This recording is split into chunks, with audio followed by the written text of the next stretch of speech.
नमस्कार दोस्तों, स्वागत है आपका एमएक्स लाइव पे। Very good evening to everyone. I hope आप सब लोग बहुत अच्छे होंगे। चलो यार, बाकी अरे यार, ग्रुप पे एक बार मैसेज डाल दो कि क्लास स्टार्ट हो गई है। ग्रुप पे एक बार मैसेज डाल दीजिए।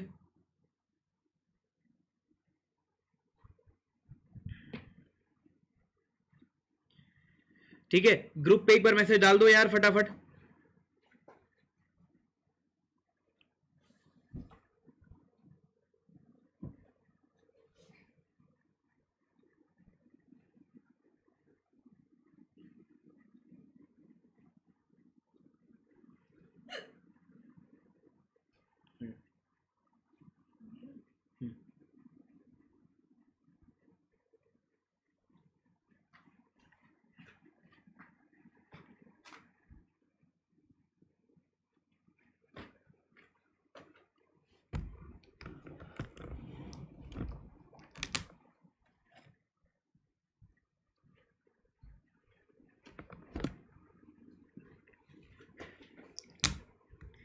Good evening, everyone. So today is the last class for torsion.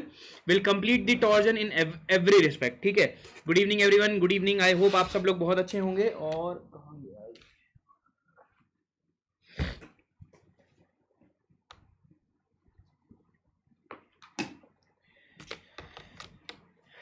ठीक है भाई, ग्रुप में डाल दिया ना आप लोगों ने मैसेज। ठीक है, बहुत बढ़िया, बहुत बढ़िया। Will start our. हाँ ठीक है, और कल आप लोग का टॉर्जन का टेस्ट है, ठीक है ना। कल आप लोग मजेदार टॉर्जन का टेस्ट दीजिए। Tomorrow we have the test of torsion.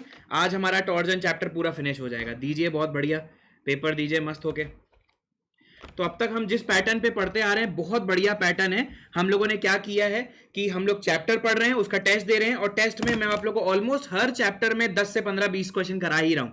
ठीक है, सो ये मेरा 7th चैप्टर है, और अगर हम ऑन एन एवरेज 20 क्वेश्चन भी माने तो till now we have done 140 question till now. ठीक है, 140 question, and there are total 11 chapters. So 11 chapters में अगर आप 200 क्वेश्चन, मतलब आप देखो, ठीक है, ऑलमोस्ट हम 200 क्वेश्चन कर चुके होंगे, और ये 200 क्वेश्चन आपको पूरे सब्जेक्ट की कवरेज देते हैं।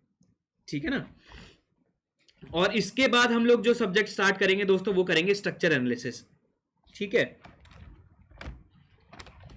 नाउ इसके बाद जो हम सब्जेक्ट स्टार्ट करेंगे after the strength of material, will start structure analysis. Because मुझे बहुत सारे स्टूडेंट का, जो महाराष्ट्र के स्टूडेंट हैं, ठीक है, जो महाराष्ट्र से बिलोंग करते हैं, उनका मुझे specifically, hello good evening, good evening. So Maharashtra के जो स्टूडेंट हैं, ठीक है, तो वहां के स्टूडेंट ने मुझे रिक्वेस्ट भेजी है कि इसके बाद सर आप स्ट्रक्चर पढ़ाइए। So after the some will study structure analysis.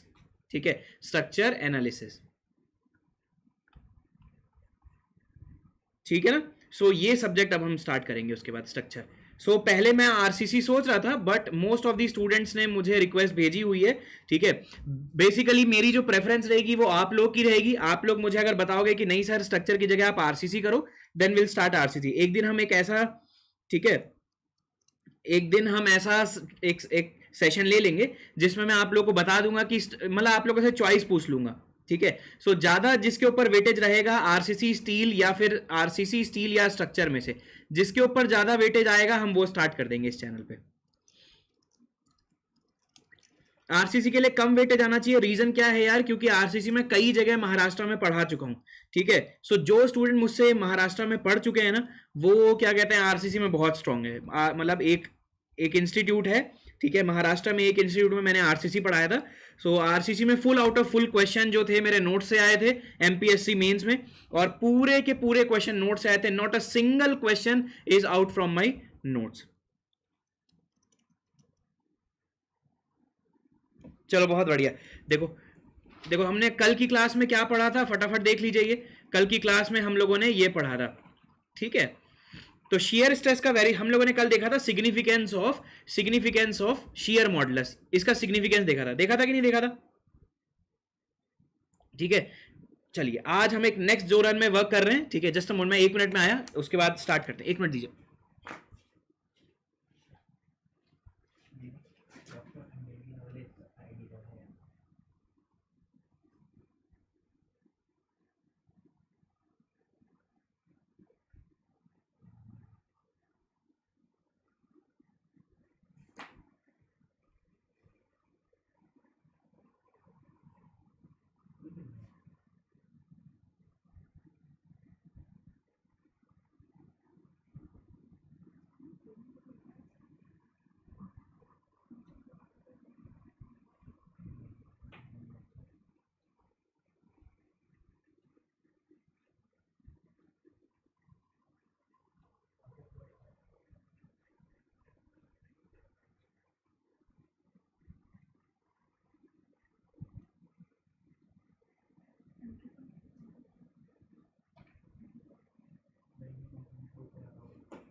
चलो गाइस स्टार्ट करते हैं आज का सेशन। और देखिए आज के सेशन में पहले आप लोग नोट डालिए।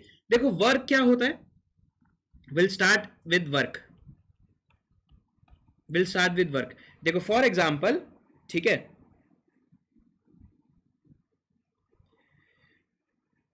चलिए विल स्टार्ट विद वर्क। देखो आज का सेशन स्टार्ट करते हैं। देखिए वर्क क्या होता है, लेट सपोज आपने क्या किया, एक ब्लॉक है,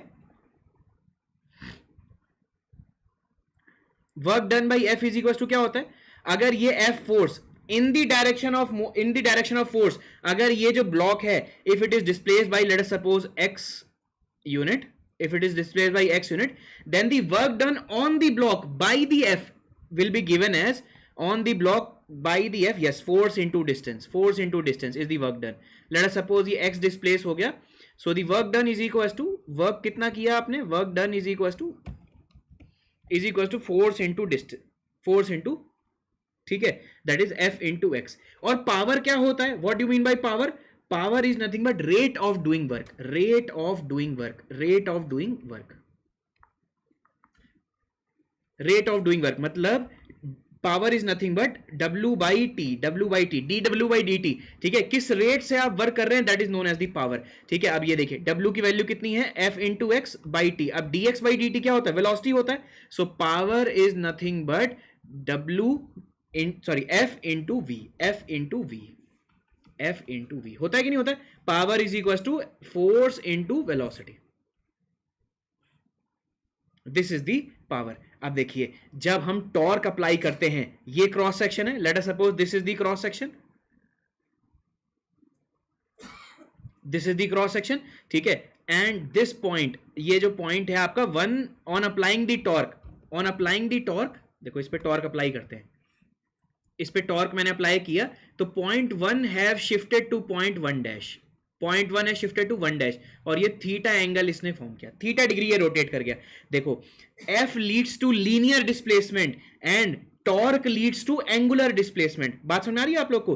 तो टॉर्क इज, तो power is equal to, in terms of torque क्या होता है, T into d theta by d T, D theta by T T, F replaces by T, velocity replaces by angular velocity, x by T replaces by theta by T, क्योंकि यहां पर कैसा displacement हुआ है, angular displacement हुआ है कि नहीं हुआ है।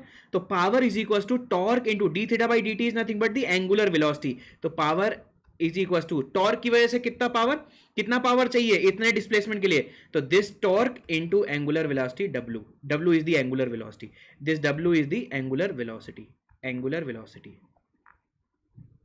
Angular velocity. तो power is equal to T into omega, T into omega, ठीक है। तो ये फॉर्मूले को हम क्या करते हैं, डब्बे में भर लेते हैं, ये एक बार पूछा गया है। तो पावर ट्रांसमिटेड जो आपका है, पावर कितना पावर चाहिए इतने एंगुलर वेलोसिटी, इतना थीटा डिस्प्लेसमेंट के लिए, T into angular velocity, T into angular velocity. समझ में आया सबको। एफ की वजह से वी आ रहा है, एफ की वजह से लीनियर वेलोसिटी आ रही है, ठीक है, और टी की वजह से एंगुलर वेलोसिटी आ रही है। बात समझ में आया आप लोगों को।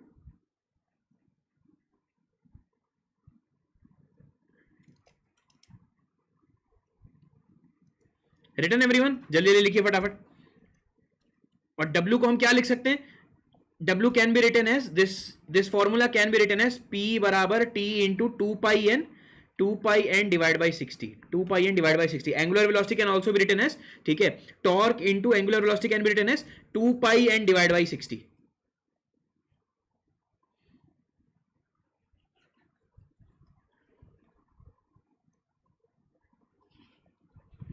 Written everyone?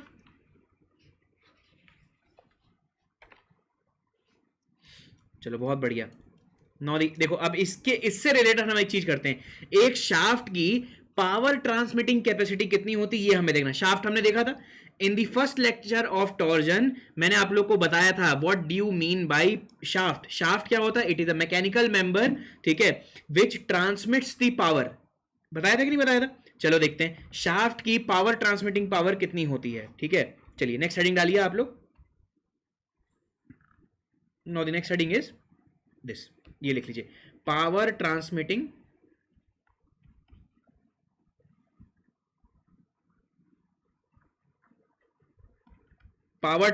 Capacity of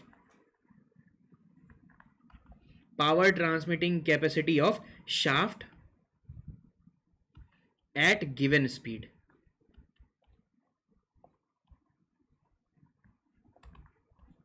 power transmitting capacity of shaft at a given speed मतलब एक कांस्टेंट स्पीड पे. ठीक है, अगर आप दो शाफ्ट कंपेयर कर रहे हो, अलग अलग डायमीटर के, अलग अलग क्रॉस सेक्शन के, बट उनकी स्पीड सेम होनी चाहिए. गिवन स्पीड का मतलब क्या है यहां पर? गिवन स्पीड का मतलब क्या है यहां पर? एन कांस्टेंट है. एन कांस्टेंट मतलब अगर आप दो शाफ्ट को कंपेयर कर रहे हो, दो अलग अलग डायमीटर के शाफ्ट को कंपेयर कर रहे हो, ठीक है, तो दोनों की सेम स्पीड पे कौन कितना ज्यादा पावर ट्रांसमिट करेगा वो हमें चेक करना है. ये पॉइंट समझ में आया सबको? गिवन स्पीड का मतलब क्या हुआ?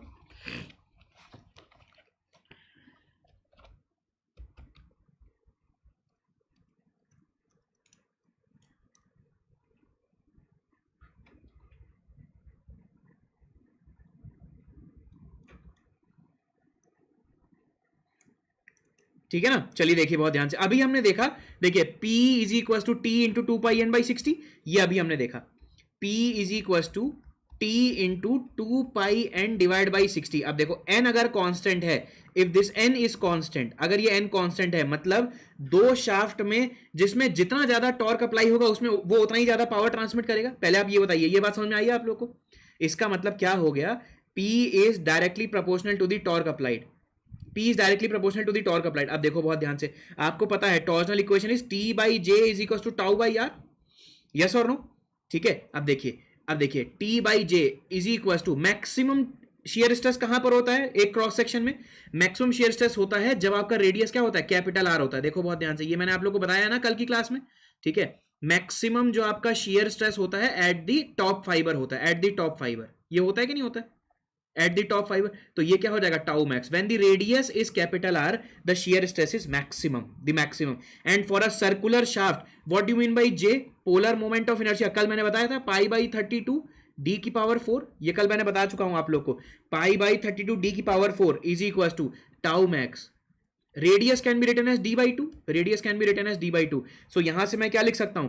Tau max can be written as, देखो बहुत ध्यान से, tau max can be written as, ये डी बाई 2 को इधर ले जाता हूं.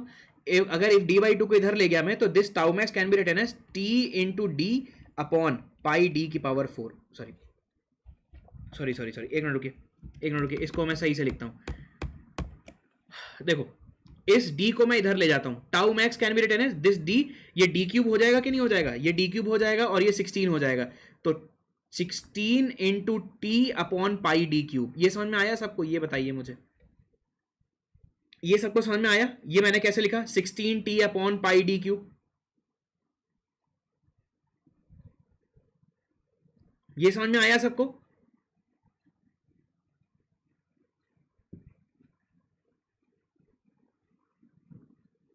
And t also can be written as pi D cube tau max by 16. t can be written as, ठीक है, t can be written as, देखिए बहुत ध्यान से, और I can write it as t can be written as, ठीक है, t can be written as tau max, ठीक है, pi into d cube upon 16. This is also can be written as this.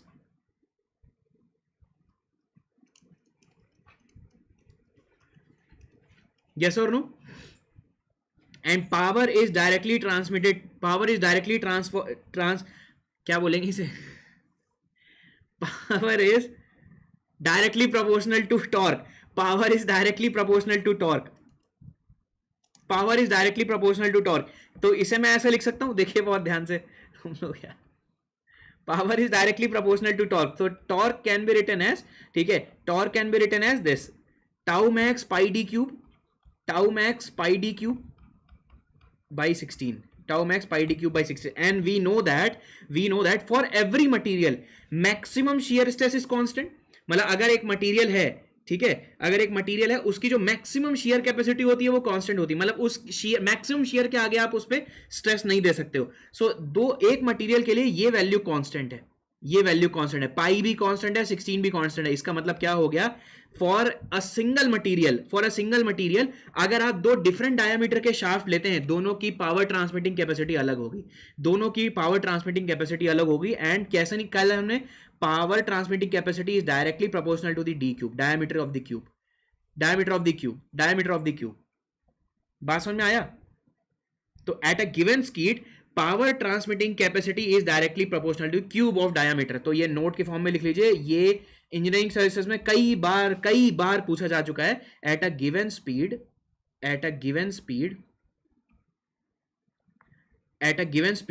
Power transmitting capacity,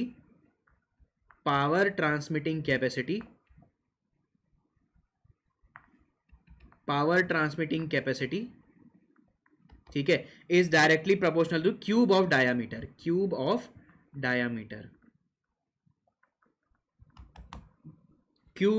diameter, बात समझ में आया?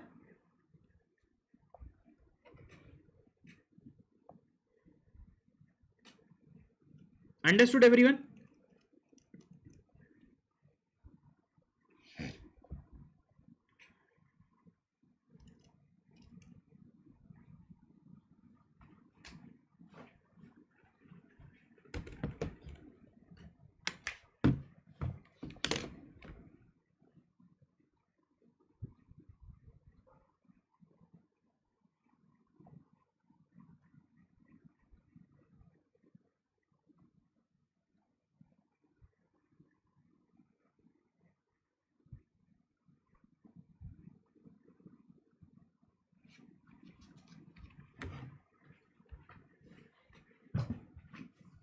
समझ में आ गया सबको?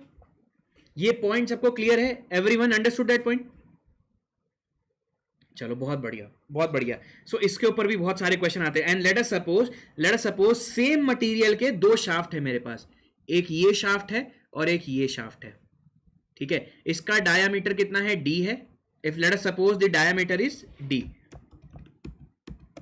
लेट अस सपोज इसका डायामीटर डी है और इसका डायामीटर 2d है, तो इसकी पावर ट्रांसमिटिंग कैपेसिटी अगर P1 है तो इसकी कितनी होगी, 2d है, तो इसका मतलब 8 टाइम्स ऑफ P1 होगी कि नहीं होगी इसकी। तो ये that will the shaft 2 will transmit 8 times more power than the shaft 1। ये बात समझ में आई है आप लोग को? ये बात समझ में आ गई? इट इज अ क्यूब,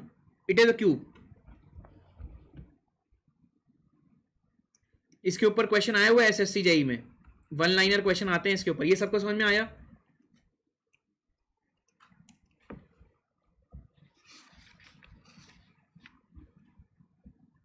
चलो बहुत बढ़िया। नो नेक्स्ट हम लोग देखते हैं, ठीक है, अब हम लोग नेक्स्ट पार्ट देखते हैं, that is shaft in series. Next heading डालिए आप लोग। नेक्स्ट आपका जो टॉपिक है that is shafts in series.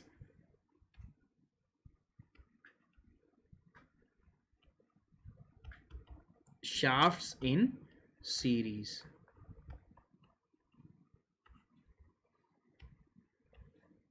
Next heading डालिए, शाफ्ट्स इन सीरीज, ये हेडिंग डालिए।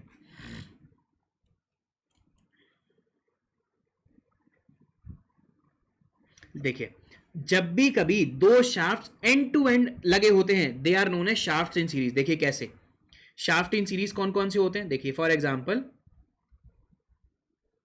एक ये शाफ्ट है and the next shaft is this, next shaft is this. ये दो शाफ्ट हैं, लेट अस सपोज इसका डायमीटर d1 है, इसका डायमीटर d2 है, और इस पे टॉर्क अप्लाई हुआ है t, ठीक है, इसकी लेंथ L1 है एंड इस शाफ्ट की लेंथ L2 है। अब देखिए whenever the shafts are connected end to end, देखिए एक ये शाफ्ट है, इसके एंड पे इसका ये starting point, when the shaft are connected end to end they are known as shaft in series. बात समझ में आया?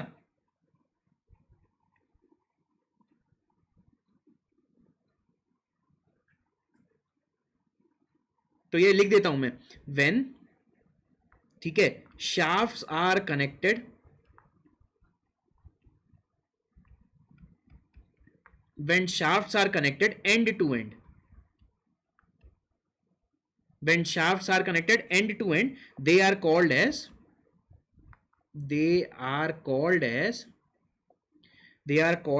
shaft in series, shaft in series, they are called as shaft in series. समझ में आ गया सबको? अब इसका फ्री बॉडी डायग्राम बनाते हैं। देखो अगर ये सिस्टम इक्विलिब्रियम में होगा तो net force is equal to 0, net moment is equal to 0 and net torque should also be 0। बात समझ में आया? Net torque should also be 0। देखिए कैसे टॉर्क 0 होगा, इसका फ्री बॉडी डायग्राम बनाते हैं।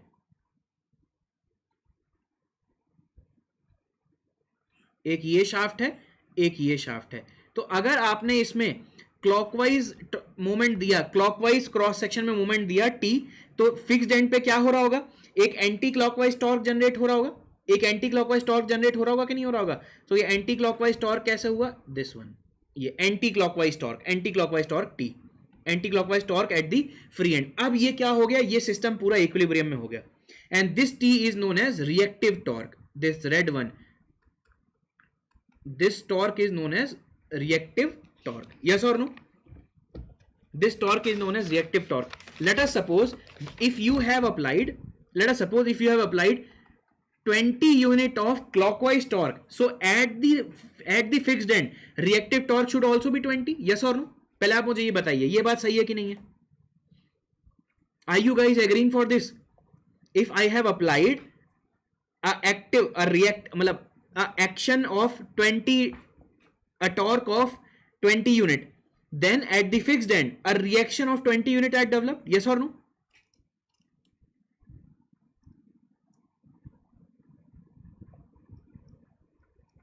ठीक है ना? Now see very carefully, if I draw the torque diagram, देखिए बहुत ध्यान से, if I draw the torque diagram क्या होता है? Either from the left or from the right। आप क्या करिए? टॉर्क डायग्राम बनाइए। देखिए यहां पर कितना टॉर्क है at the fixed end, there is a anticlockwise of 20, ठीक है, anticlockwise. Let us suppose anticlockwise को मैं ऊपर दिखा दे रहा हूं, इट डजंट मैटर आप ऊपर दिखा रहे हैं नीचे दिखा रहे हैं, ठीक है। यहां पर कितना यूनिट का टॉर्क है? 20 है, ठीक है। आगे बढ़ते जा रहे हैं 20 आगे बढ़ते जा रहे हैं, कांस्टेंट है, एकदम से फ्री एंड पे कितना है? फ्री एंड पे क्लॉकवाइज 20, तो क्लॉकवाइज अगर एंटी क्लॉकवाइज ऊपर है सो क्लॉकवाइज शुड बी डाउन, ये मैंने नीचे दिखा दिया, दिस इज 20। एवरीवेयर कहीं भी आप देखिए, एवरीवेयर द टॉर्क इज 20, कहीं पे भी आप देख लीजिए। At this cross section the torque is 20, the magnitude of torque is 20, at this cross section the magnitude of the torque is 20। इसका मतलब whenever the shafts are connected in series, torque at every cross section is constant। this is the torque diagram,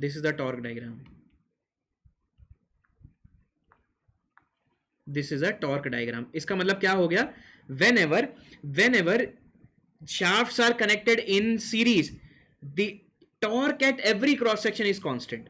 इसका मतलब क्या हो गया? अगर मैं आपको बोलूं T2 T1, मतलब T2 is equal to T1 is equal to everywhere the torque is T, everywhere is torque is T।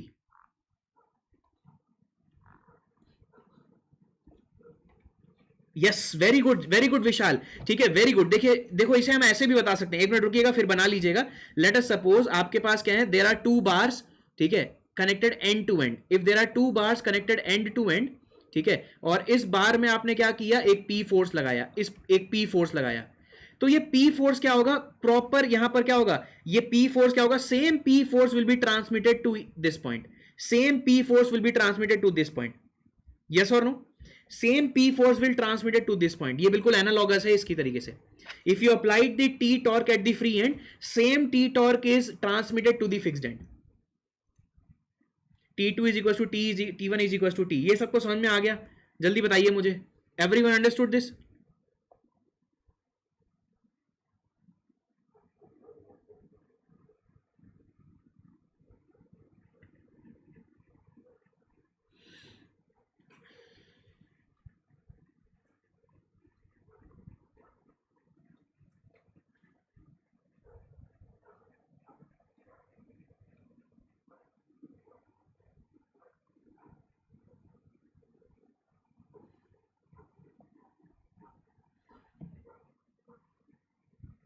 सबको समझ में आया? Everyone understood this?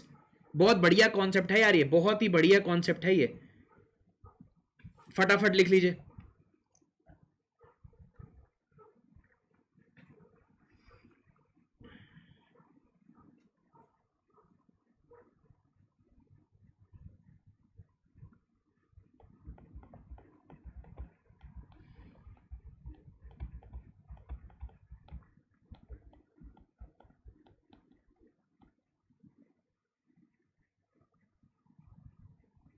Done everyone? लिख लिया सबने?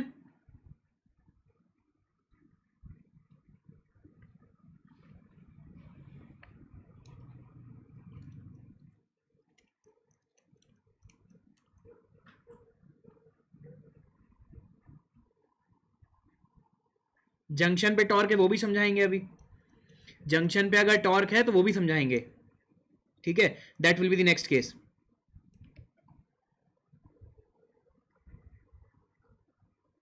लिख लिया सबने? Written everyone? चलो बढ़िया.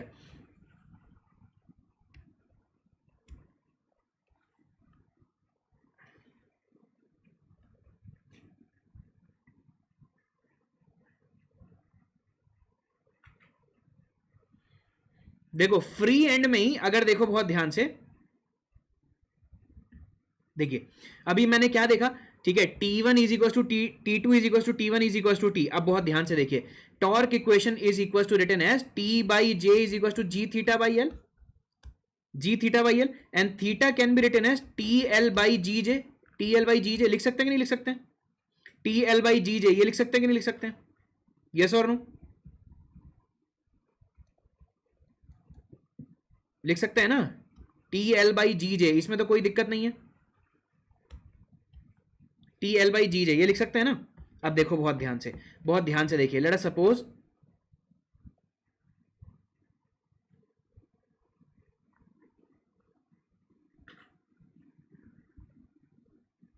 देखिए, जब आपने क्या किया, टी टॉर्क अप्लाई किया, ठीक है, ये क्रॉस सेक्शन 1 1 है, ये सेक्शन आपका 2 2 है.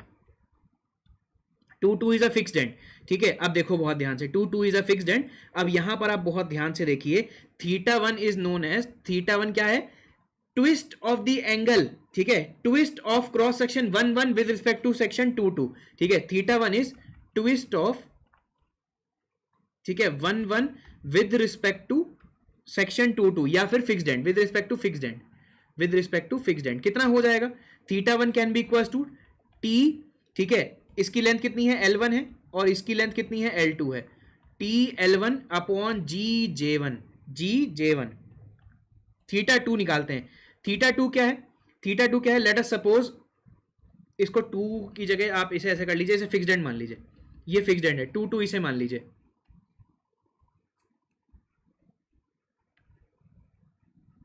ठीक है, 2 2 इसे मान लीजिए. कोई नहीं,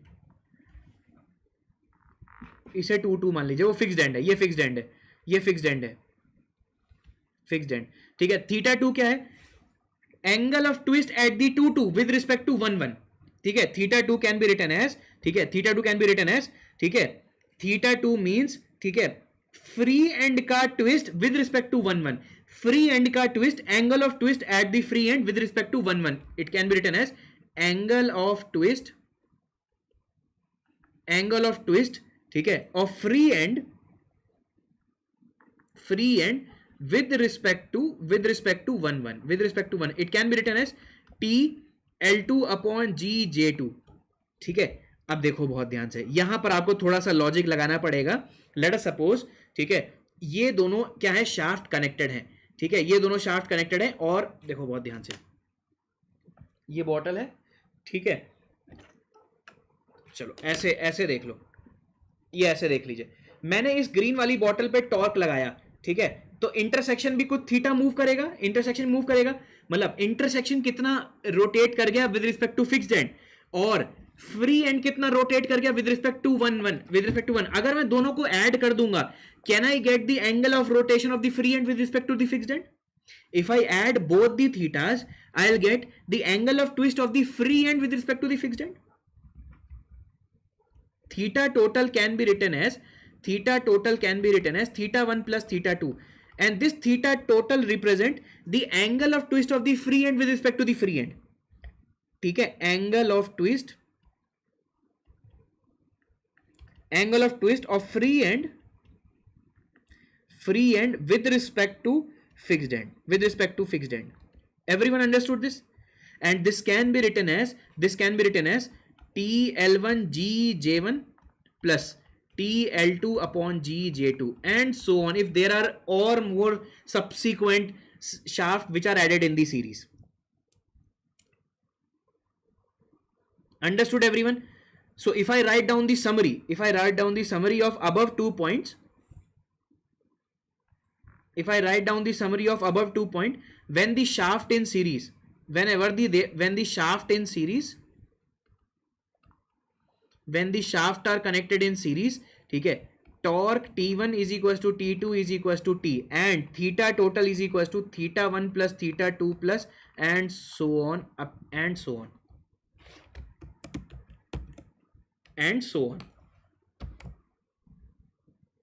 is equals to theta n is equals to T. ये सबको समझ में आया?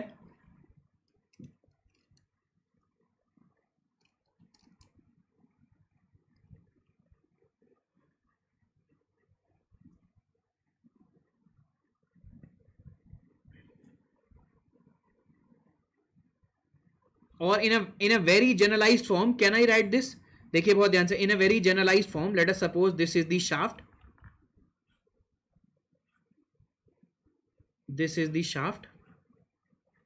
ठीक है, ये टॉर्क T अप्लाई किया। अब देखो बहुत ध्यान से, this is section 1 this is section 2 and this is section 3 तो theta total can be written as theta 2 with respect to 1 plus theta 2 with respect to 1 plus theta 3 with respect to 2, and the total will give you 3 with respect to 1,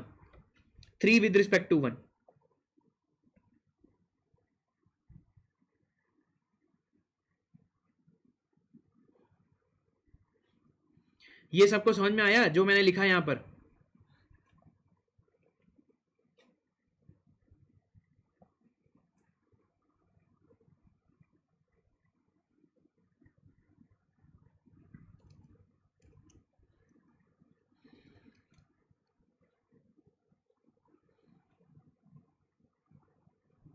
understood everyone? जल्दी बताइए मुझे।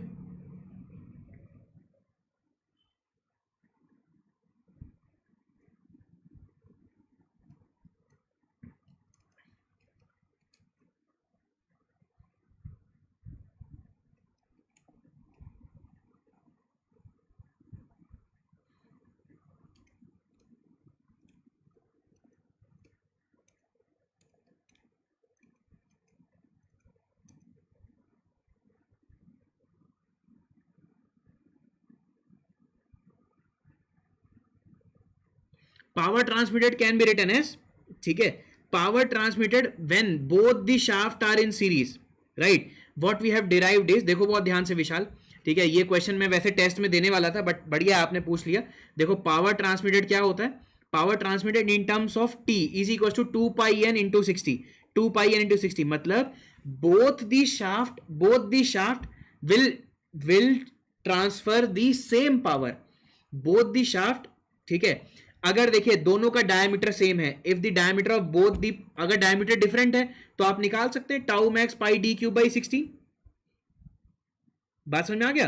तो आप अलग अलग power transmit करेंगे, ठीक है। बट अगर डायमीटर सेम है, both the shaft will transfer the same power, ठीक है। 2 यूनिट की पावर अगर है तो वही 2 यूनिट की पावर एज इट इज वो ट्रांसफर होगी।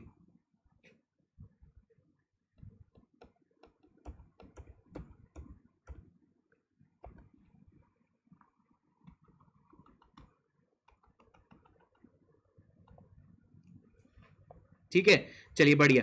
चलो नेक्स्ट केस देखते हैं, case 2। Case 2, let us suppose there are 2 shaft between the fixed end, ये 2 फिक्स्ड एंड है। Let us suppose these are the 2 fixed end, these are the 2 fixed end, or in between them there are 2 shaft.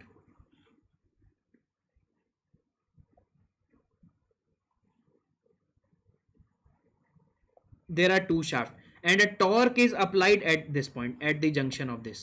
T is applied at here, T is applied here. अब देखो बहुत ध्यान से देखिए, ये T torque जब आपने apply किया, अगर मैं फ्री बॉडी डायग्राम बनाऊं इसका, if I draw the free body diagram, the free body diagram will look like this. देखिए बहुत ध्यान से, the free body diagram will look like this. देखो बहुत ध्यान से,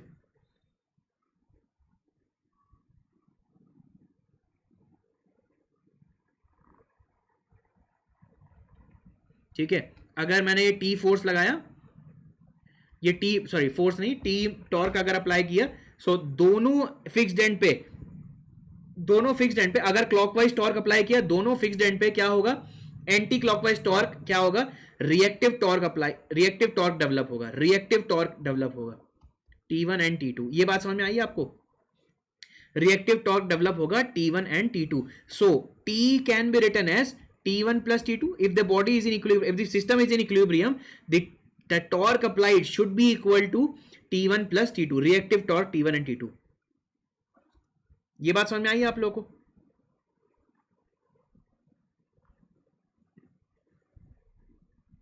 ये पॉइंट समझ में आया आप लोगों को?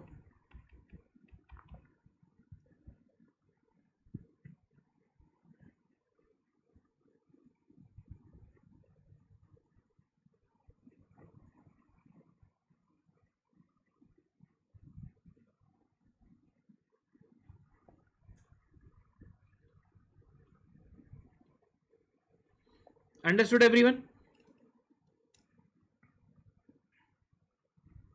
अब देखिए, since both the shaft is under fixed support, net rotation will be zero. Yes और no? Because the fixed end from both the fixed end, ठीक है, ये शाफ्ट मतलब net rotation will be zero. Since both the shaft are in fixed support, net rotation should be zero. ये वही चीज हो गई। अगर आप देखो इसको, if it is analogous like this, देखिए बहुत ध्यान से, it is somewhat analogous like this. देखिए ये 2 बार्स हैं और इसमें क्या हुआ, एक ये फोर्स लगा P फोर्स, ये P फोर्स लगा, तो इसमें जितना इलोंगेशन होगा थीटा L1, जितना इसमें इलोंगेशन होगा, ठीक है, उतना इसमें कॉन्ट्रैक्शन होगा थीटा L2। जितना इसमें इलोंगेशन होगा, और इसमें net theta L2 minus should be equal to 0। जितना इसमें इलोंगेशन हो उतना इसमें क्या हो गया, कॉन्ट्रैक्शन हो गया। इसी में ऐसे ही इसी तरीके से क्या होगा, here also theta L1 is delta L1 is equal to delta L2। On the same manner हम यहां पर ये लिख सकते हैं, ऑन द सेम मैनर क्या यहां पर मैं ये लिख सकता हूं, theta 1 is equal to theta 2 for the both the shaft. theta 1 is equal to theta। Why theta 1 is equal to theta 2? Because both shaft are in fixed support, because both the shaft are in fixed support, theta 1 is equal to theta 2। and the reason behind both are equal is because both the shaft, मैं लिख देता हूं यहां पर, because both the shaft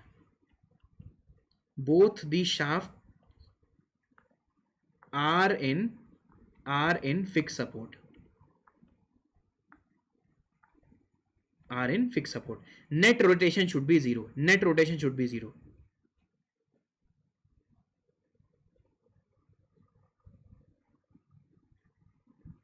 सबको समझ में आ गया ये चीज? If theta 1 is equal to theta 2, can I write it, theta को मैं क्या लिख सकता हूं, TL बाई GJ। अभी हमने देखा था theta can be written as TL by GJ। So theta 1 is equal to theta 2 signifies that T, ठीक है, T1 L1 अपॉन GJ1 ठीक है, या G1 J1 is equal to T2 L2 upon G2 J2। तो यहां पर क्या हो गया, in this case θ1 should be equal to θ2 and T is equal to T1 plus T2. Both the equation we can find out the unknown. This is equation 2 and this is equation 1. This is equation 1. सबको समझ में आ गया ये?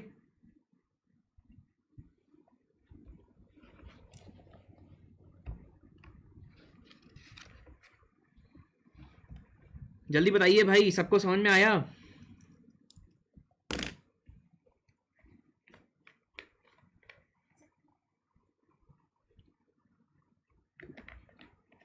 कर दो answer, जितना हो कर दो, बाकी मैं कर दूंगा। ये लिख लीजिए फटाफट।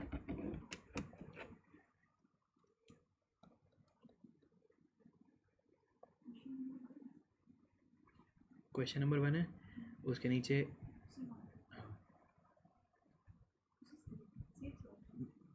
एक ब्लैंक स्लाइड ले लो।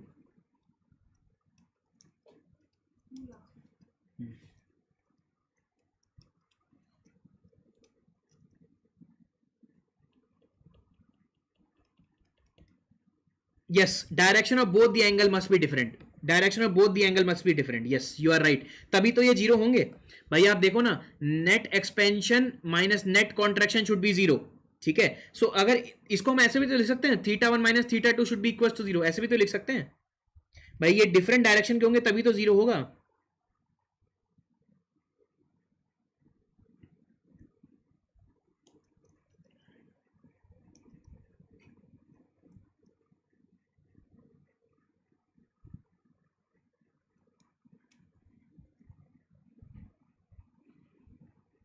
चलो बढ़िया, बहुत बढ़िया।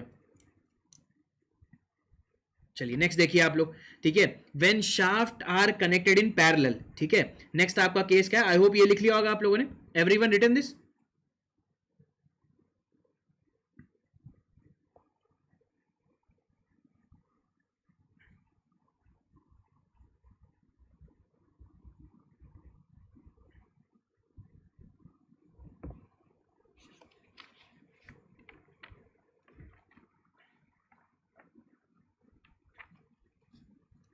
Written everyone?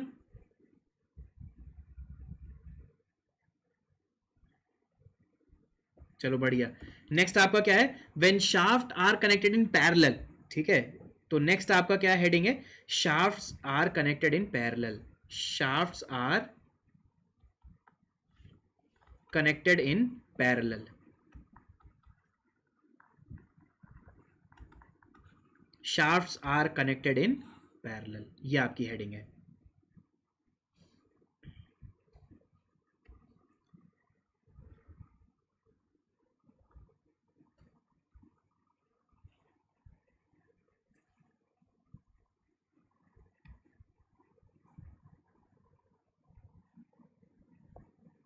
ये देखिए, when shafts are connected in parallel. देखो दिखते हैं यहाँ पर कैसे होते हैं शाफ्ट कनेक्टेड पैरेलल में।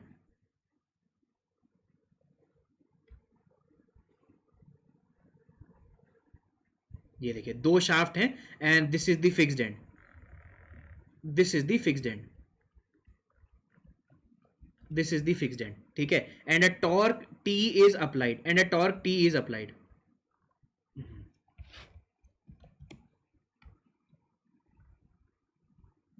and torque T is applied.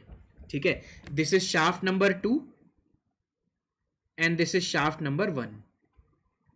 ठीक है, टॉर्क T is applied. देखिए बहुत ध्यान से, ये वही एग्जांपल हो गया, एक बार मैंने बताया था ना, नूर आलम की शादी हो गई है। ठीक है, तो क्या होगा, अब जो संसार का बोझ होगा इसको और इसकी वाइफ को शेयर करना पड़ेगा कि नहीं करना पड़ेगा? ठीक है, the burden of the world will be share by him as well as her wife also. ठीक है, so can I write it that the torque which is applied on the shaft will be shared by both the shaft, that is T1 plus T2। Yes और no? Yes और no? And the angle of rotation of both the shaft will be same. ठीक है भाई, शादी हो गई ना, जितना जितना कि आपका लाइफ में नूर आलम बढ़ेगा उतनी ही इसकी वाइफ आगे बढ़ेगी। ठीक है ना, so theta should be equal to θ2, θ1 is equal to θ2। Torque is shared by both the shaft, torque is shared by both the shaft, and the rotation angle of twist in both the shaft will be same whenever the shafts are connected in parallel. ये देखिए, these are the two condition, these are the two condition, these are the two condition. समझे भाई? नूर आलम तो समझ गया होगा, शादी उसकी करवाई है ना, तो समझ गया होगा अच्छे से.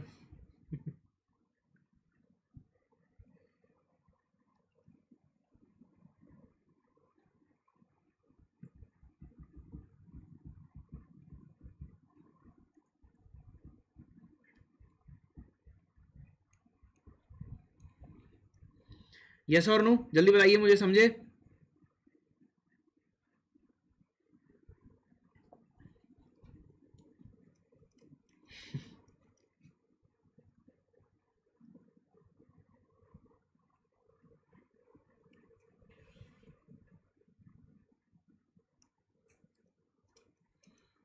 रिटन एवरीवन, लिख लीजिए फटाफट.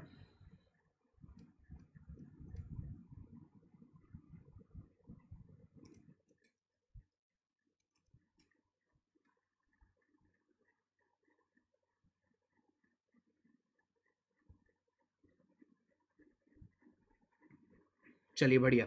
Now the last topic of today's class. Last topic क्या है टॉर्क वाले चैप्टर में? एक लास्ट टॉपिक ये बचा हुआ है, देखिए. Now the last topic is comparison of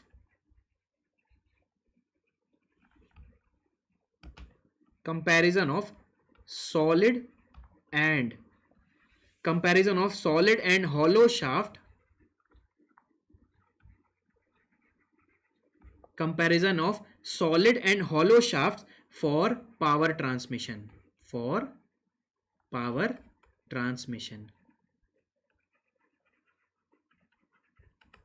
for power transmission. देखते हैं ये क्या चीज है.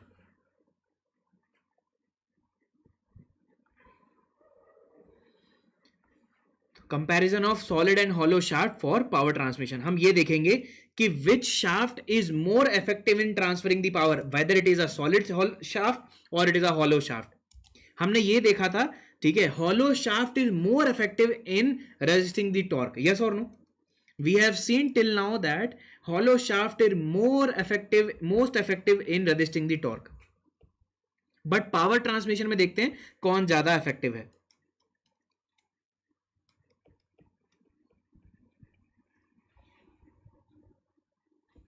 चलिए हेडिंग लिखिए फटाफट और इस टॉपिक को कंप्लीट करते हैं.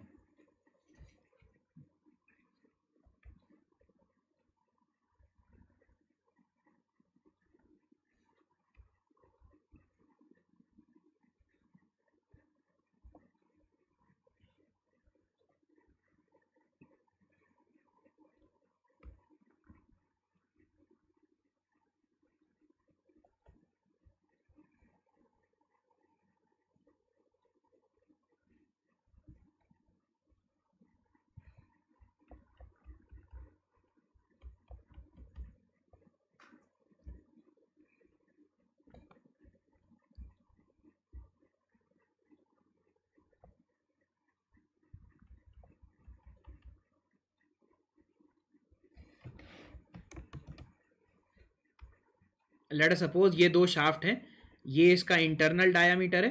Late us suppose this is the outer diameter, this is the outer diameter and this is the diameter of the solid shaft, this is the diameter of the solid shaft. ये दो shaft हैं, ठीक है. When we are comparing the power transmission for both the shaft and a same torque is T is applied, same torque T is applied, ठीक है.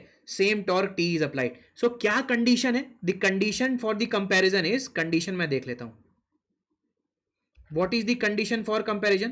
The conditions are they should be of same material.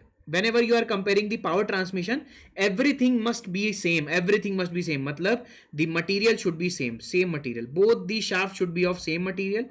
Also, both the shafts should be of same length. Same length and of same weight. Of same weight. Of same weight. And a same torque T is applied.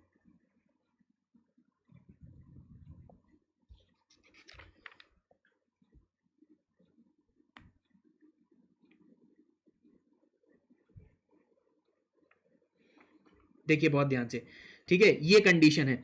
Same wait का मतलब आप बोलोगे sir one is the solid shaft and another one is the hollow shaft. Right आपने बोला sir why the weight will be same, one must be of solid and another must be of hollow.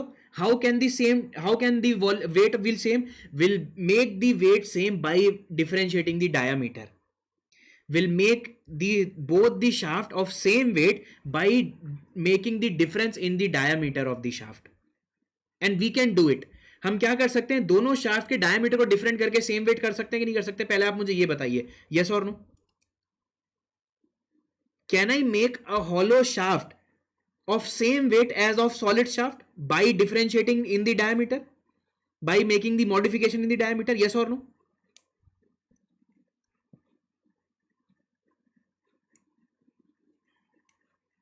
You getting my point everyone?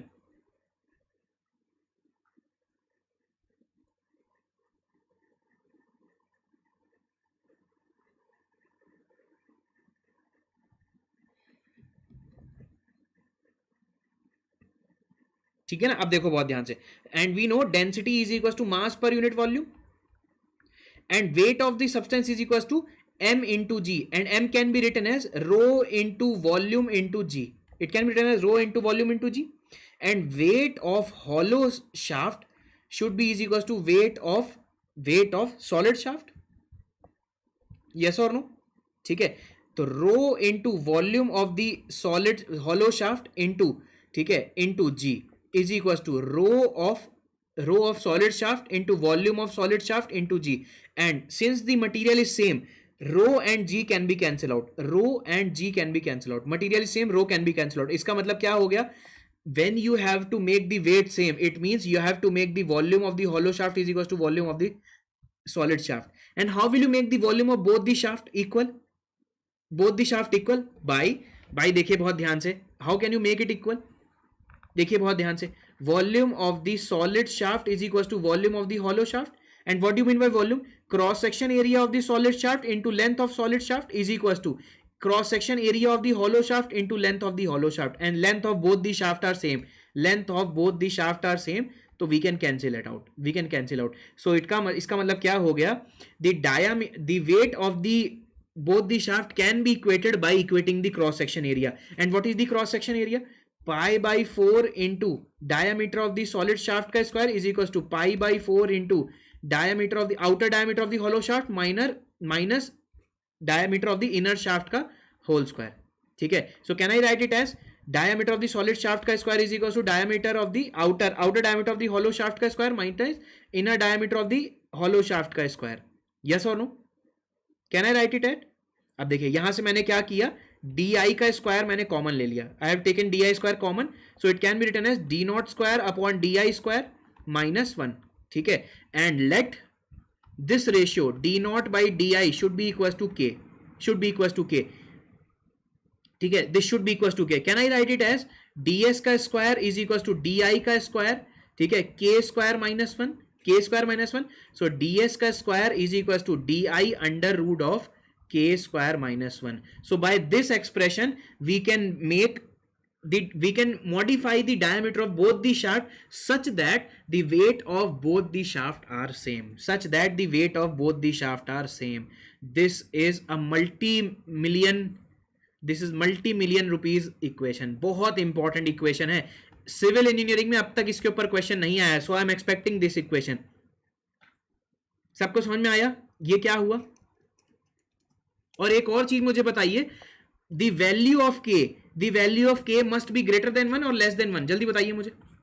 The value of के must be greater than 1 और smaller than 1, जल्दी बताइए मुझे.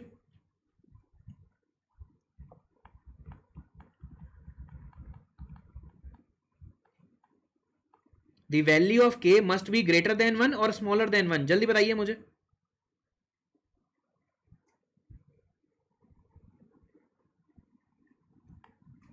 Greater than 1, yes, because outer diameter must be certainly greater than the inner diameter, right? So this is greater than 1.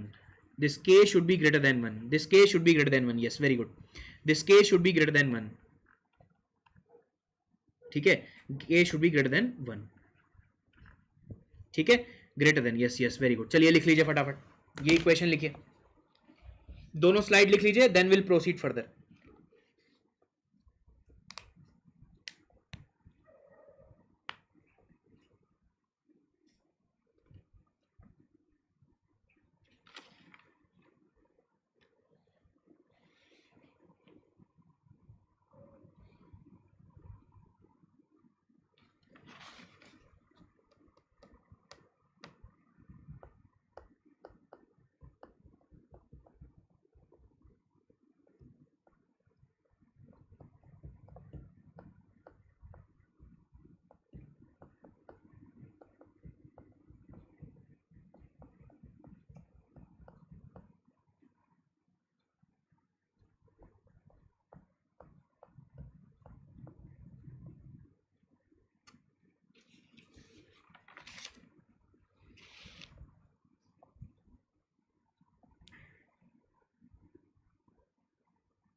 Done, ये लिख लीजिए फटाफट।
Done everyone.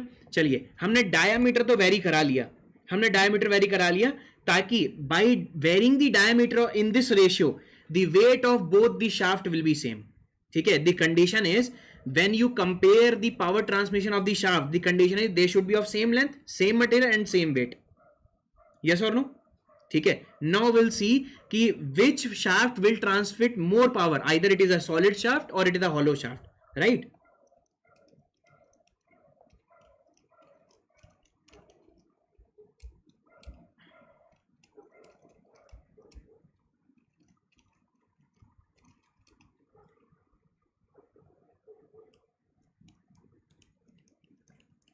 चलिए देखिए आगे देखिए, नाउ विल सी, देखिए इसके बीच में हम इक्वेशन निकालते हैं, will compare the power transmission. देखिए बहुत ध्यान से, we know power is nothing but T into 2 π n/60. Power is nothing but t into 2 π n/60. So when both the shaft at the same speed, at given speed means both the shaft are rotating at the same speed, then power transmission is directly proportional to the torque applied. ठीक है, अब देखिए we know from the torsional equation T by J is equals to tau max by r, we can write it as, ठीक है, and torque is equals to tau max J upon r. And what is J upon r? This is known as polar section modulus. Yes or no? This J by r is known as polar section modulus. This is known as ZP, polar section modulus. So can I write it as torque can be written as tau max into ZP? Tau max into ZP, it means that, and power is directly proportional to torque, and we can write it as power is directly proportional to tau max into ZP. ठीक है ना, for both since both the material are same, both the shaft are of same material, इसका मतलब क्या हो गया, tau max will be same for the both the material, tau max will be same for both the material, tau max will be same for both shaft, because both the shaft is of same material, and maximum shear resisting capacity will be same for both the material. Hence we can write it as power is directly proportional to the polar section modulus of the shaft. The shaft which have greater polar section modulus will have the greater power transmitting capacity. Yes or no? जल्दी बताइए मुझे.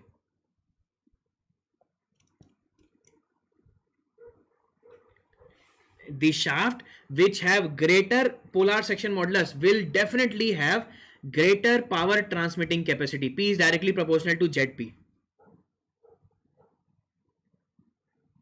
तो can I write it, अभी देखिए can I write it as, इसको मैं ऐसे लिख सकता हूं, देखिए बहुत ध्यान से, can I write it as P is directly proportional to ZP. Can I write it as power transmitting of the solid shaft upon polar section modulus of the solid shaft is equals to power transmitting capacity of the hollow shaft upon polar section modulus of the hollow shaft. लिख सकते हैं. And what is the polar section modulus of the solid shaft? ये देखिए, ये solid shaft है. Let us suppose this is the solid shaft. Sorry, this is the solid shaft. ठीक है, the diameter is ds. So what is the polar section modulus of the solid shaft? It can be written as pi, that is J by R. ZP is nothing but J by R. J is nothing but pi by 32 ds की power 4 upon what is r, radius is nothing but ds by 2, and what is the polar section modulus of hollow shaft? The hollow shaft can be written, ये देखिए the hollow shaft, this is the hollow shaft, let us suppose this is the hollow shaft, this is outer diameter and this is inner diameter, sorry, inner diameter. So what is the ZPS? ZPS nothing but J upon R. Polar section modulus is pi by 32 D not की power 4 minus D I की power 4. Yes और no? Sorry, ठीक है, upon that is D not by 2 upon D not by 2. So this ZPH can be written as देखिए this 2 will cancel out, this is 16 time, तो this can be written as pi by 16 D I. अब देखिए इसमें से मैं क्या कर रहा, ये क्या हो जाएगा, ठीक है, डी नॉट की पावर 4 माइनस डी आई की पावर 4 बाई डी नॉट. लिख सकते हैं, लिख सकते हैं. अब 2 मिनट रुकिएगा, मैं सारा टाइम दे दूंगा लिखने के लिए, just give me 2 minutes, then you write down whole thing. ठीक है, देखिए बहुत ध्यान से, ZPH, ये देखिए ZPH polar section modulus of hollow section. देखो अभी हमने क्या लिखा है, पाई बाई 16, यहां से डी की पावर 4 कॉमन ले लेता हूं मैं, पाई बाई 16 डी की पावर 4 अगर मैंने कॉमन ले लिया है, can be written as D not की पावर 4 अपॉन डी की power 4 minus 1 upon D naught लिख सकता हूं कि लिख सकता हूं, जल्दी बताइए मुझे. कैन बी, ये लिख सकते हैं कि नहीं लिख सकते हैं? ठीक है, एंड डी की पावर 4 डी नॉट की पावर 4 अपॉन डी की power 4 is nothing but K की power 4. So ZPH can be written as pi by 16 D की power 4 upon D not into K की पावर 4 माइनस 1. लिख सकते हैं कि लिख सकते हैं?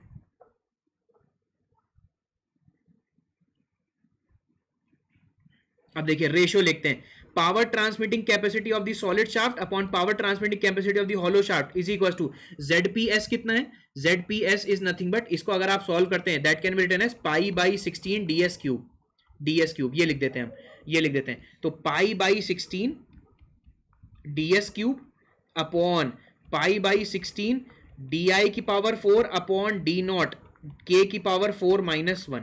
लिख सकते हैं ना ये चीज, ये लिख सकते हैं. Pi by 16 can be cancel out, तो यहां से हम क्या लिख सकते हैं, PS upon PH can be written as, ठीक है, देखिए ये क्या हो जाएगा, DS cube diameter of the solid shaft cube into outer diameter of the hollow shaft upon DI की पावर 4 K की पावर 4 माइनस 1. लिख सकते हैं ना ये चीज. And we know diameter of the solid shaft is equal to DI into K square minus 1. ये भी लिख सकते हैं कि नहीं लिख सकते हैं? ये लिख सकते हैं. ये चीज अगर मैं ऊपर पुट करता हूं तो मुझे फाइनल एक्सप्रेशन आ जाएगा. चलो ये करते हैं, पहले आप लोग इतना लिख लीजिए, ये लिख लीजिए.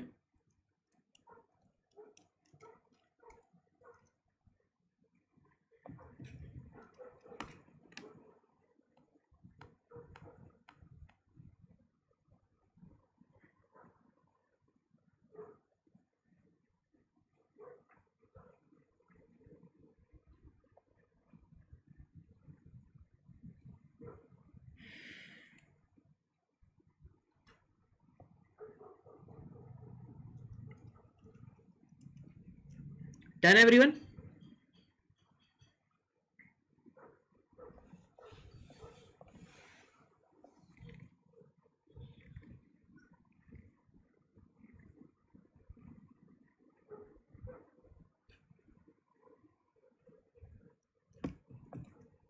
डन. ये लिख लीजिए this slide.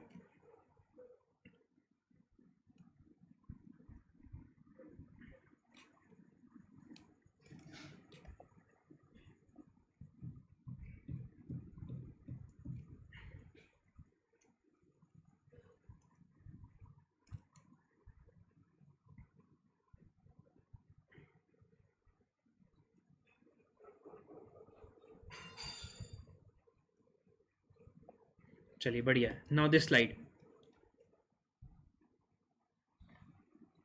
Now I have to put this DS value. In this.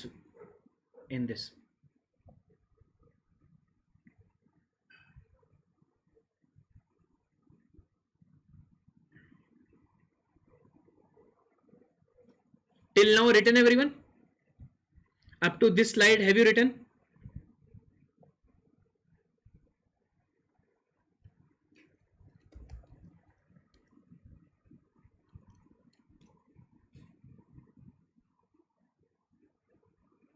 Done. चलिए देखिए, can I write this as PS upon PH, PS upon PH. अब देखिए DS cube, it means that DI cube into K square minus 1 3 की power 2 3/2 into D not upon DI की power 4 K की power 4 minus 1. ये लिख सकते हैं कि नहीं लिख सकते हैं?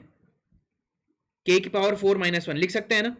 अब देखिए ये DI क्यूब और ये 4 कैंसिल आउट हो गया, नीचे DI बचा. ठीक है, and D not upon DI, this D not upon DI can be written as K. This D not upon DI can be written as K. Yes और no? So this can be written as, मैं next slide पे लिख देता हूं. ठीक है, I write it on the next slide. तो this PS by, ठीक है, this PS by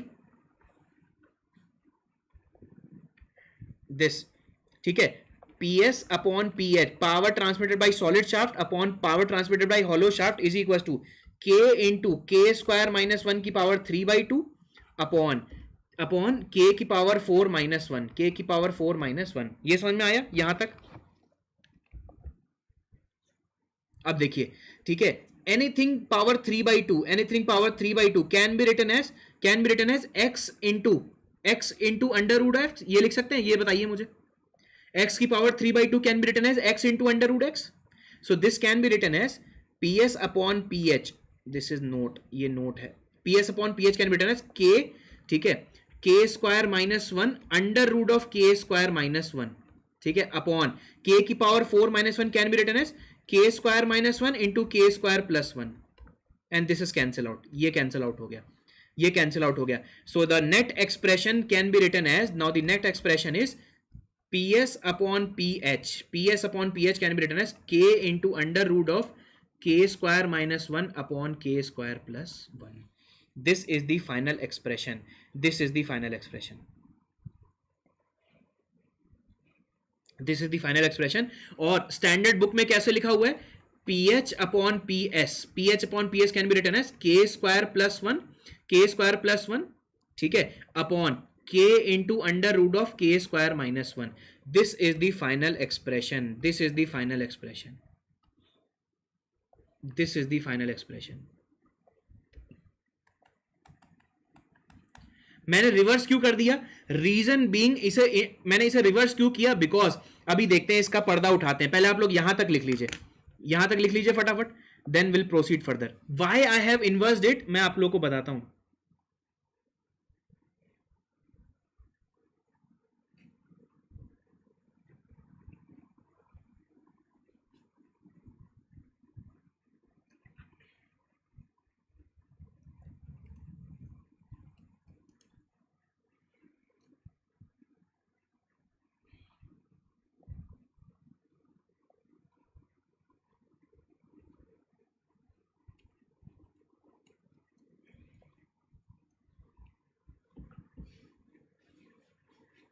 written everyone till here? अच्छा, प्रीवियस स्लाइड लीजिए, प्रीवियस स्लाइड लीजिए.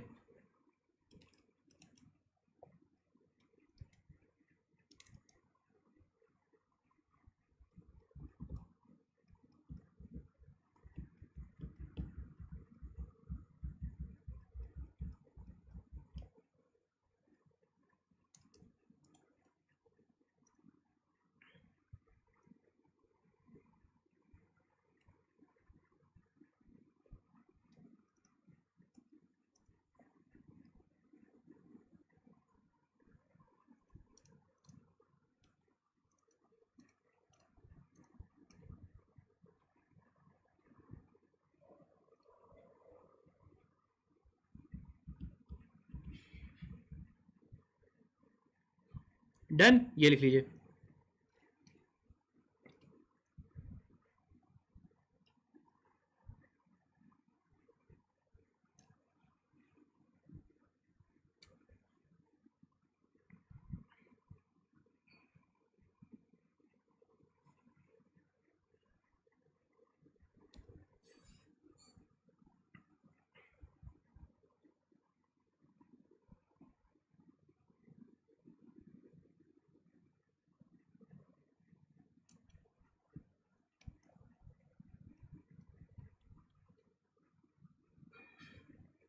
चलिए देखिए, अब नोट लिखिए, this note is very important, this note is very important. Let us suppose you have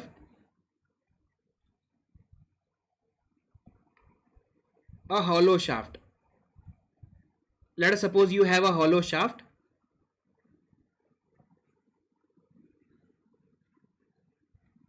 ठीक है, this diameter is, let us suppose, di. This is di and this outer diameter is written as 2 times of the di. This outer diameter is 2 times of the di. ठीक है, this is nothing but, इसको मैं ऐसे लिख देता हूं, d outer is nothing but 2 times of the di. Let us suppose this is this.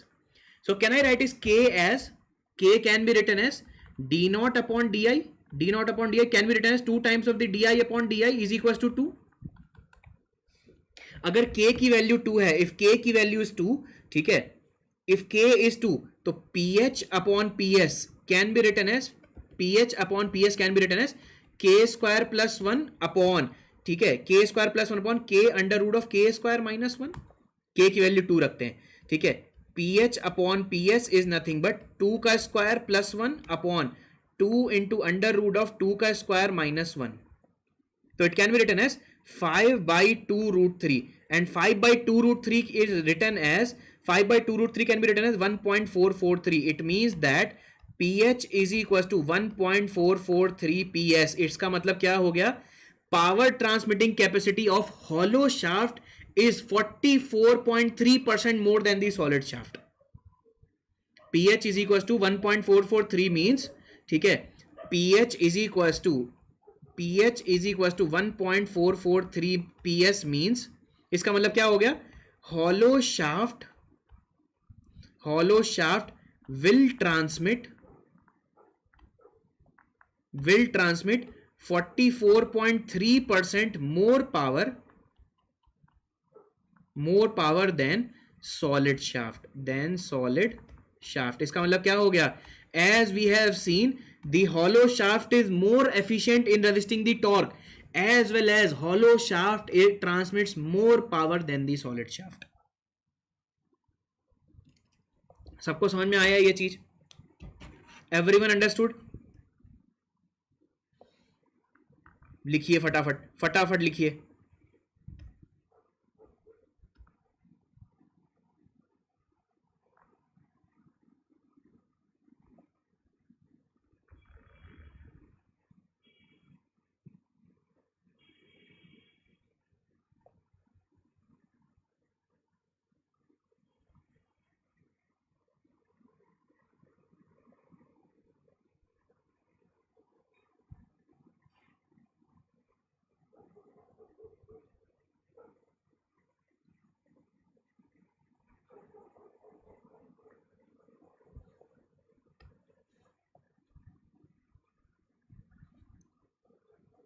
Written everyone?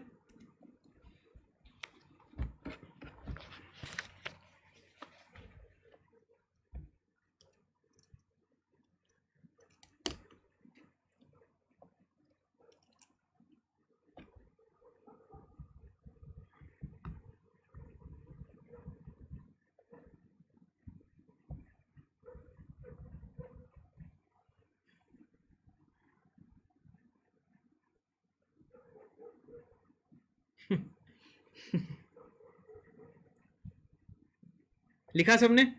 Done. ये भी लिख लीजिए.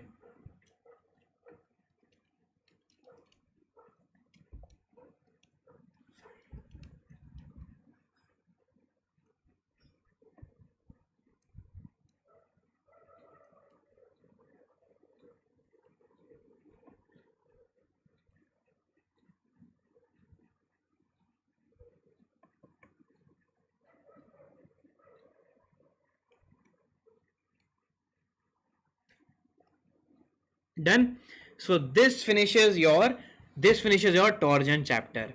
ये आपका आज टॉर्जन चैप्टर पूरा का पूरा फिनिश हो गया. ठीक है, अब आप लोग क्या कर सकते हैं, from today midnight, from today 11 PM, ठीक है, आप लोग क्या कर सकते हैं, फ्रॉम टुडे 11 PM टिल, ठीक है, फॉर 2 डेज, ठीक है, टिल 7:30 PM. मतलब आज क्या डेट है, टुडे इज 12, ठीक है, 13 एंड 14 तक आप क्या कर सकते हैं, आप टेस्ट दे सकते हैं. टिल 14 आप क्या कर सकते हैं, टॉर्जन का टेस्ट दे सकते हैं. ठीक है. And tomorrow will have new chapter that is strain energy. Tomorrow we'll take new chapter that is chapter number 8. Tomorrow will be our new chapter that is chapter number 8. ठीक है. And ये बहुत ही छोटा chapter है. This chapter will be finished in the single class. This chapter will be finished in a single class.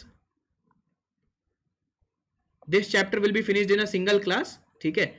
तो कल हम क्या पढ़ेंगे, tomorrow we'll take a new chapter that is chapter number 8 and on 14th itself आप क्या कर सकते हैं, on 14th आप from 14th till 15th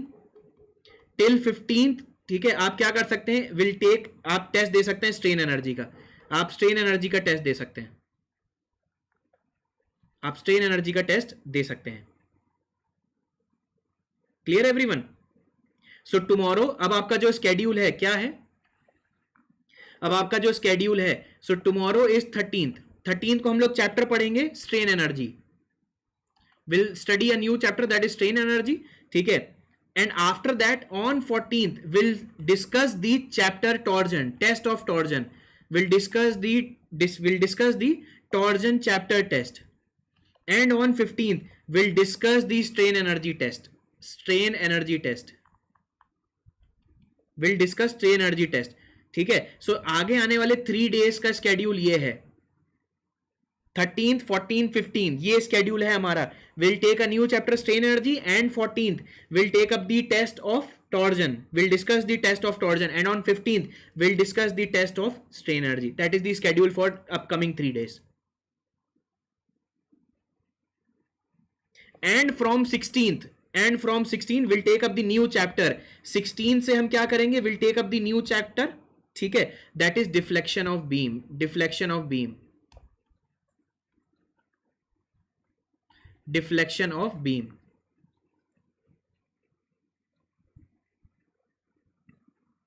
ठीक है. एंड फ्रॉम 16th आगे आने वाले जितने चैप्टर हैं, deflection of beam, column and ठीक है shear, combination of shear and bending,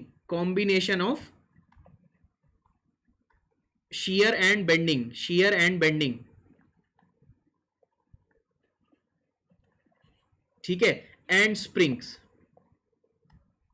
ये 4 chapter, these 4 chapter will, the class of these 4 chapter will only be in app. ये सिर्फ ऐप में होगी. and those student who are on the batch of SOM will allowed only to attend these class. Because from many days I am seeing that my data is being taken by many of the institutes. ठीक है. I have seen my data has been stolen from my YouTube account and many of the institute are been copying this data.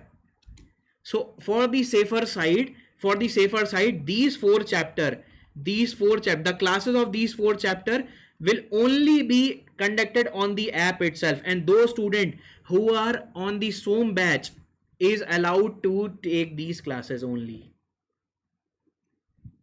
सबको point समझ में आ रहा है? What is the point? सबको समझ में आया क्या बोला मैंने?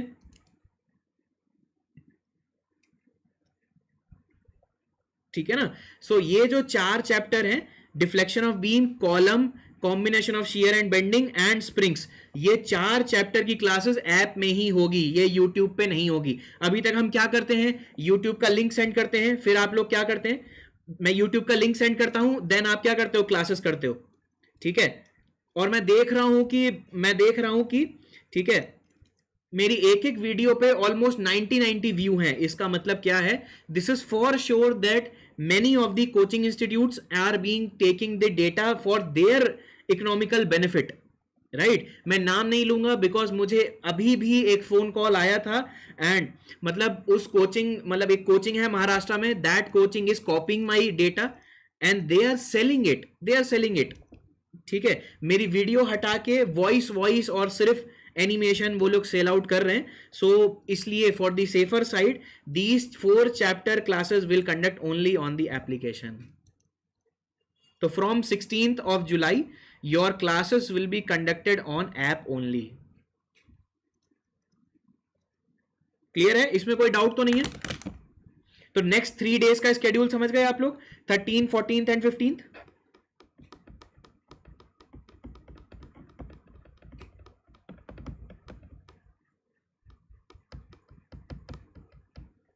चले गाइस, तो this completes your another chapter of torsion.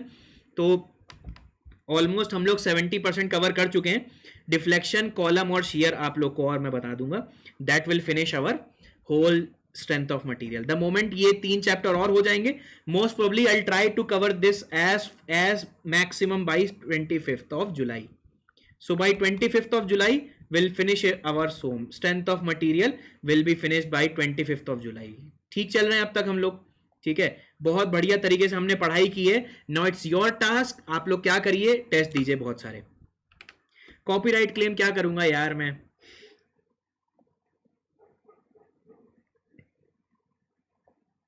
ठीक है। Thank you so much guys, thank you so much for joining, I am signing it of. ठीक है, thank you so much, good night everyone, और अपना ध्यान रखिए। ठीक है, हम कल की क्लास में फिर मिलते हैं। Thank you so much.